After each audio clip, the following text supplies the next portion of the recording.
आज के वीडियो में हम लोग असहयोग आंदोलन और बिहार, क्योंकि हम लोग सीरीज शुरू किए हैं बिहार स्पेशल का, तो हम लोग बिहार को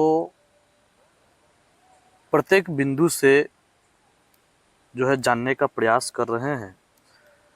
और असहयोग आंदोलन किस प्रकार से सक्रिय था बिहार में, किसका योगदान अहम रहा, किस तरह से असहयोग आंदोलन ने बिहार में अपनी भूमिका निभाया है, इसके बारे में हम लोग जानेंगे। तो जय हिंद, मैं हूं तौसीफ रेजा और आप देख रहे हैं मार्गदर्शन एजुकेशन पॉइंट। तो हम लोग चलते हैं पॉइंट की ओर। असहयोग आंदोलन और बिहार। सितंबर 1920 में लाला लाजपत राय की अध्यक्षता में कलकत्ता के विशेष अधिवेशन में गांधी जी के असहयोग आंदोलन के प्रस्ताव को स्वीकार किया गया था। ठीक है, सितंबर 1920 के लाला लाजपत राय की अध्यक्षता में जो कोलकाता में अधिवेशन हुआ था, उसमें असहयोग आंदोलन के प्रस्ताव को स्वीकार किया गया था और कांग्रेस के नागपुर अधिवेशन 1920 में इसे पूर्ण स्वीकृति दी गई थी। ठीक है, बिहार में इससे पूर्व बिहार प्रांतीय सम्मेलन के 12वें अधिवेशन भागलपुर में राजेंद्र प्रसाद की अध्यक्षता में असहयोग पर बल दिया गया था। नवंबर 1920 ईस्वी में शाहाबाद में नशाबंदी आंदोलन शुरू किया गया था। कहाँ किया गया था? शाहाबाद में नशाबंदी आंदोलन शुरू किया गया था नवंबर 1920 में। और असहयोग आंदोलन के क्रम में राजेंद्र प्रसाद, मजहरुल हक, ब्रजकिशोर प्रसाद, मोहम्मद शफी दाऊदी आदि नेताओं ने विधायिका के चुनाव से नाम वापस ले लिया था। ये असहयोग आंदोलन का प्रभाव था। ठीक है, राजेंद्र प्रसाद ने वकालत का पेशा छोड़ दिया था। असहयोग आंदोलन जब शुरू हुआ था तो उसमें बहुत सारे जो राजनेता थे, लोग थे, वो असहयोग आंदोलन को बढ़ चढ़कर असहयोग आंदोलन में भाग लिए थे और अंग्रेजों द्वारा दिया गया उपाधि, नौकरी, ये सब को जो है वो छोड़ रहे थे। राजेंद्र प्रसाद ने भी वकालत का पेशा छोड़ दिया था। उनके भाई, जिनका नाम था राय साहब महेंद्र प्रसाद, ने राय साहब की उपाधि लौटा दी और मजिस्ट्रेट्स की पद से इस्तीफा दे दिया। ठीक है, असहयोग आंदोलन के समय शिक्षा के वैकल्पिक साधन उपलब्ध कराने के लिए राष्ट्रीय महाविद्यालय की स्थापना की गई। इसके प्राचार्य राजेंद्र प्रसाद बने और राष्ट्रीय महाविद्यालय के प्रांगण में बिहार विद्यापीठ का उद्घाटन 6 फरवरी 1921 को गांधी जी द्वारा किया गया था। कब किया गया था? 6 फरवरी 1921 को किया गया था। ठीक है, मजहरुल हक इसके कुलाधिपति और ब्रजकिशोर प्रसाद कुलपति बने। असहयोग आंदोलन के दौरान मजहरुल हक ने दीघा के पास से मित्र खैरू मियां से दान में प्राप्त भूमि पर सदाकत आश्रम की स्थापना की थी। थोड़ा सा ये पॉइंट को गौर करने वाला है कि असहयोग आंदोलन के दौरान ही मजहरुल हक ने दीघा के पास, ये पटना दीघा की बात चल रही है, दीघा के पास मित्र खैरू मियां, उनके जो दोस्त थे खैरू मियां, से दान में प्राप्त भूमि पर सदाकत आश्रम की स्थापना किया गया था। 30 सितंबर 1921 ईस्वी को मजहरुल हक ने सदाकत आश्रम से दी मदरलैंड नामक एक अखबार निकालना प्रारंभ किया, जिसने राष्ट्रीय भावनाओं का प्रचार प्रसार किया था। ठीक है। 22 दिसंबर 1921 को युवराज प्रिंस ऑफ वेल्स का पटना आगमन हुआ। उस दिन पटना शहर में हड़ताल आयोजित की गई थी।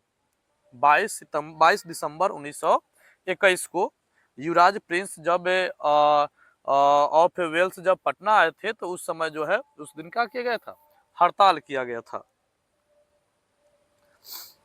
ठीक है। 5 फरवरी 1922 को चौरी चौरा की घटना के बाद गांधी जी द्वारा 22 फरवरी 1922 को असहयोग आंदोलन स्थगित कर दिया गया था। अगर हम लोग बात करें चौरी चौरा घटना, तो कभी कभी पूछा जाता है कि किस घटना के बाद असहयोग आंदोलन को स्थगित कर दिया गया था, तो ये हो जाएगा चौरी चौरा घटना के बाद गांधी जी जो है असहयोग आंदोलन को स्थगित कर दिए थे। ठीक है। अब ये चौरी चौरा जो घटना हुआ था ये कब हुआ था, तो 5 फरवरी 1922 को हुआ था। यूपी के एक जिला है गोरखपुर का मतलब गोरखपुर में ही एक जगह है चौरी चौरा, वहां पर ये घटना हुई थी जिसमें 22 पुलिसकर्मी को जिंदा जला दिया गया था। ठीक है। इसी से क्षुब्ध होकर गांधी जी 12 फरवरी 1922 से ईस्वी को असहयोग आंदोलन स्थगित कर दिए थे। ठीक है। जिससे बहुत सारे राजनेताओं में असंतोष की भावना व्याप्त हो गई थी स्थगित को लेकर। ब्रिटिश सरकार से असहयोग के लिए मौलाना सज्जाद द्वारा इमारत ए सरिया संस्था का गठन फुलवारी में किया गया था। ठीक है। इसके बाद अगला पॉइंट है स्वराज पार्टी और बिहार। हम लोग ये जान ले कि स्वराज पार्टी जब असहयोग आंदोलन स्थगित किया गया, कब किया गया, 12 फरवरी 1922 को जब असहयोग आंदोलन स्थगित किया गया तो बहुत सारे नेताओं में असंतोष की भावना व्याप्त हो गई गांधी जी के प्रति, असहयोग आंदोलन के प्रति। और ये हो गई कि आखिर क्यों इसको स्थगित किया गया था। लेकिन गांधी जी सत्य और अहिंसा के पुजारी थे। तो उसके बाद स्वराज पार्टी का स्थापना हुआ। कांग्रेस के 37वें अधिवेशन 1922 ईस्वी में बिहार के गया में हुआ था। हम लोग अगला नेक्स्ट वीडियो में हम लोग पढ़ चुके थे कि 37वां अधिवेशन कांग्रेस का जो हुआ था 1922 में गया में हुआ था, बिहार के गया में। ऐसे 3 गो जो है अधिवेशन हुआ है, कहाँ, अपने बिहार में। इसके अध्यक्ष देशबंधु चित्तरंजन दास थे और इस अधिवेशन में कांग्रेस द्वारा विधायिका में भाग लेने के बहिष्कार का निर्णय लिया गया था।